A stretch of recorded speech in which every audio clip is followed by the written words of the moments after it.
গাইবান্ধায় সরকারি খাল দখল করে স্থাপনা নির্মাণের কারণে ৩টি গ্রাম জলাবদ্ধ হওয়ায় সড়ক অবরোধ করে বিক্ষোভ করেছেন ভুক্তভোগীরা। সোমবার গাইবান্ধা পলাশবাড়ী আঞ্চলিক সড়কের ৩ মাইল এলাকায় এ কর্মসূচি পালন করা হয়।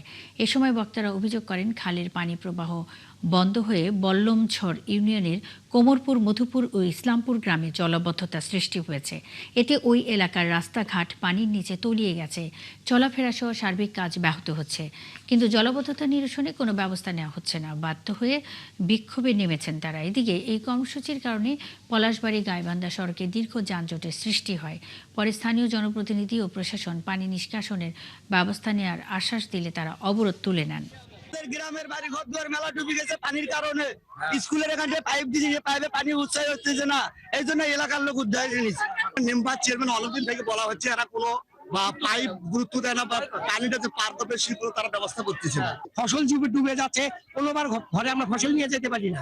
দীর্ঘ 1 বছর থেকে তাদেরকে বলা হয়েছে, বিভিন্ন জায়গায় আমরা অ্যাপ্লিকেশন দিয়েছি, যার কোনো প্রতিকার আমরা এখন পর্যন্ত পাইনি।